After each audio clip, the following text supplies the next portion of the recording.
Slay the Gods, episode 57. Untuk melihat video selengkapnya, sahabat bisa kunjungi playlist yang telah Sabta Novel sediakan.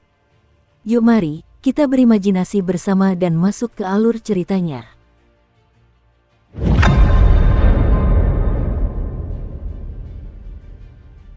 Bailey Pangpang terbang kembali ke gedung asrama, menyimpan semua barang terlarang di tubuhnya, dan berjalan dengan angkuh menghampiri Shen Qingzu.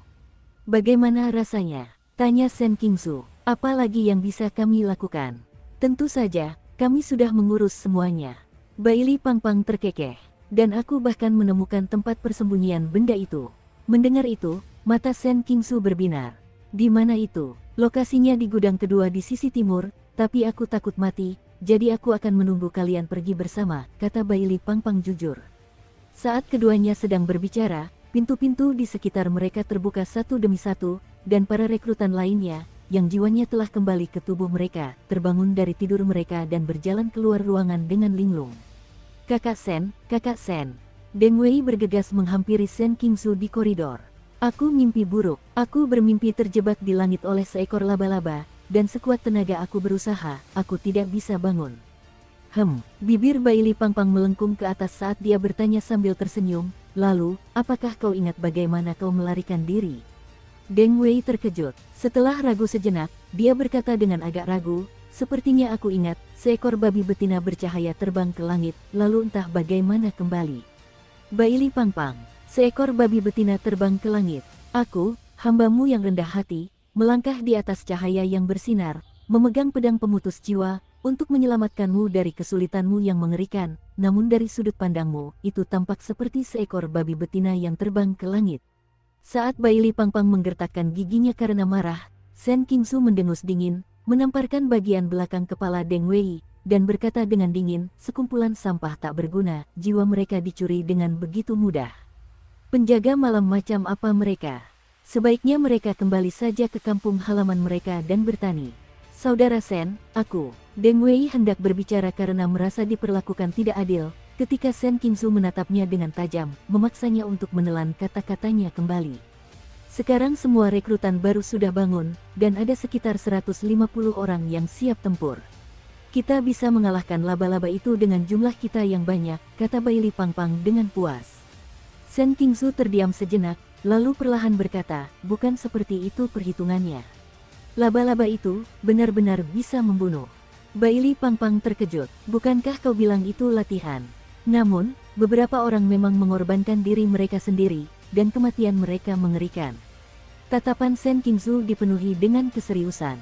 Meskipun kita memiliki lebih dari 150 orang, tidak semuanya akan bekerja sama dengan tindakan kita, dan bahkan jika kita memiliki sebanyak itu, menghadapi misteri alam cuan yang kuat, pasti akan ada korban. Kita perlu menemukan cara untuk membunuh laba-laba sambil meminimalkan korban jiwa. Shen Qingzu menundukkan kepala dan tenggelam dalam pikiran. Bailey Pangpang menatap Shen Qingzu dengan heran. Dalam benaknya, Shen Qingzu selalu dikenal sebagai pria yang tidak berakal, pemarah, dan gegabah. Ia tidak pernah menyangka bahwa ketika menghadapi keadaan darurat, Shen Qingzu akan lebih tenang daripada siapapun. Itu masuk akal, mengingat dia berhasil menyergap seluruh pasukan bertopeng saat mereka bertarung melawan Mas. Bagaimana mungkin seseorang seperti itu benar-benar tidak punya otak? Ngomong-ngomong, di mana Kie? Bailey Pangpang bertanya dengan bingung. Saya mengajak beberapa orang ke gedung 3. Dia bilang ada sesuatu yang misterius di gedung itu. Gedung 3, Asrama Putri. Bailey Pangpang awalnya terkejut, lalu matanya membelalak. Gedung 3 itu misterius. Bukankah itu berarti Molly dalam bahaya? Tanpa mengucapkan sepatah kata pun, Bailey Pangpang berbalik dan berlari menuju gedung 3. Tunggu, bukankah kau akan membunuh laba-laba itu? Tanya Shen Qingzu dengan terkejut ketika melihat Bailey Pangpang lari seperti itu. Bailey Pangpang mengerem mendadak, ragu sejenak, lalu melepas cincin hitam di tangan kanannya dan melemparkannya ke Shen Qingzu. Kalian yang berjumlah lebih dari 100 orang seharusnya cukup untuk menghadapi satu laba-laba. Ini adalah pedang pemutus jiwa, yang mampu memutus sutra laba-laba yang bahkan dapat menembus jiwa. Kalian bisa meminjamnya untuk sementara, aku akan berperan sebagai pahlawan dan menyelamatkan seorang gadis yang sedang dalam kesulitan. Shen Qingzu menangkap cincin hitam itu dan menyaksikan sosok Bailey Pangpang menghilang di ujung koridor, sambil menggelengkan kepalanya tanpa daya. Di depan ketiga bangunan tersebut, Lin Qiye menatap gedung asrama yang sunyi mencekam di hadapannya, alisnya sedikit mengerut. Dia berdiri tepat di pintu masuk asrama, tetapi persepsi spiritual alam fana sama sekali tidak dapat mendeteksi keberadaan bangunan itu, seolah-olah telah diblokir. Ini adalah pertama kalinya dia menghadapi situasi seperti itu. Cao Yuan melangkah maju, mencoba mendorong pintu asrama hingga terbuka, tetapi sekuat apapun dia mengerahkan tenaga, pintu kaca itu tidak bergerak sedikit pun. Dia mengerutkan kening, mengambil pedang bintang dari belakang punggungnya, dan membanting gagangnya dengan keras ke permukaan kaca. Beberapa bunyi gedebuk teredam terdengar, tetapi pintu kaca tetap tak bergerak tanpa retakan sedikit pun. Cao Yuan dengan berat hati menyampirkan kembali pisau itu ke bahunya dan menoleh ke arah Lin Qiye, yang sedang termenung. Dengan kemampuan fisik mereka saat ini, seharusnya mereka mampu menghancurkan pintu kaca dengan tangan kosong. Situasi aneh ini pasti disebabkan oleh sesuatu di dalam gedung. Ruang di sini telah dipartisi. Tepat saat itu, Li Shaoguang tiba-tiba angkat bicara dari kerumunan. Lin Qiye menoleh dan bertanya dengan bingung, "Pembatas ruang?" "Ya." Li Shaoguang mengangguk. "Keruntuhan terlarangku agak terkait dengan ruang, jadi aku bisa merasakan situasi bangunan ini. Meskipun tampaknya berada tepat di depan kita, dari perspektif spasial, sebenarnya bangunan ini tidak berada di sini. Jadi bagaimana cara kita masuk? Biar ku coba." Li Shaoguang melangkah maju dan mengambil pisau dari punggungnya.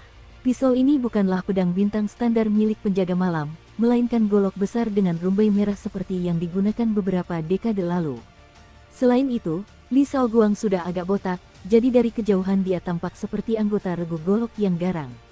Li Shaoguang berhenti di depan pintu, menarik napas dalam-dalam, dan tiba-tiba mengayunkan parang di tangannya. Seberkas cahaya bercampur dengan cahaya abu-abu samar menerpa pintu kaca. Saat cahaya abu-abu itu menerobos masuk, terdengar suara lembut, seolah-olah sesuatu telah pecah. Pintu kaca itu sama sekali tidak pecah, tetapi Li Shaoguang dengan lembut mendorongnya hingga terbuka dengan kedua tangannya, memperlihatkan koridor gelap di dalamnya. "Cepat masuk, aku hanya bisa membuka sebagian kecil ruangan ini akan kembali ke keadaan semula dalam sekejap," kata Li Shaoguang kepada yang lain sambil memasuki gedung terlebih dahulu. Lin Qiye dan yang lainnya segera memasuki gedung. Sesaat kemudian, pintu kaca tertutup secara otomatis dengan cara yang aneh. Melihat keluar dari dalam, jalan semula dengan cepat menghilang, dan lingkungan luar meredup, akhirnya berubah menjadi biru tua yang menyeramkan. Rasanya seperti berada di dasar laut yang dalam. Ini adalah ruang angkasa. Lin Qiye berjalan ke pintu dan mendorong pintu kaca itu, tetapi pintu itu tetap tidak bergerak. Seluruh bangunan seolah-olah telah dipindahkan ke tempat lain dan terperangkap di ruang angkasa ini. "Ayo kita naik dan lihat apa yang terjadi di sini." Lin Qiye berbalik dan berjalan menuju tangga. Dia baru menaiki setengah lantai ketika jeritan tajam seorang gadis tiba-tiba terdengar dari atas, menggema di seluruh bangunan. Wajah Lin Qiye dan yang lainnya menjadi muram. Mereka saling bertukar pandang lalu bergegas naik ke lantai atas. Dukung terus channel YouTube Sabta Novel. Saat Lin Qiye dan yang lainnya berlari cepat menaiki tangga ke lantai 2, mereka melihat pemandangan di depan mereka dan tiba-tiba berhenti. "Ada apa? Kenapa kau tidak pergi?" tanya Cao Yuan dengan bingung. Lin Qiye menatap kosong pemandangan di hadapannya. Setelah beberapa saat, dia melangkah ke samping, memberi ruang hingga separuh ruangan terbuka sehingga semua orang di belakangnya dapat melihat dengan jelas apa yang ada di depannya.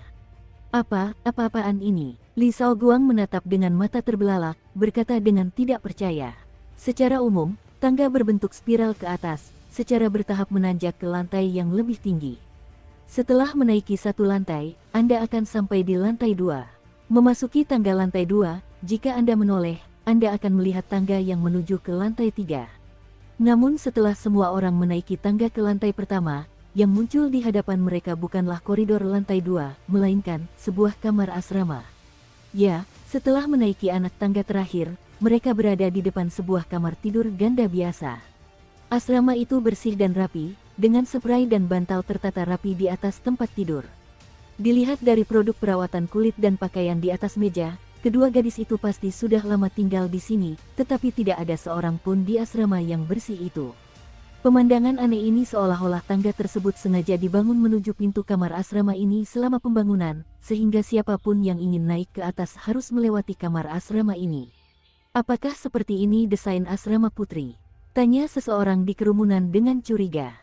Mereka semua adalah tentara laki-laki dan belum pernah masuk ke dalam gedung 3 sebelumnya, jadi wajar jika mereka tidak tahu seperti apa bagian dalamnya. Mustahil. Lin Qiye berjongkok, jari-jarinya perlahan menggosok sambungan antara tangga dan asrama.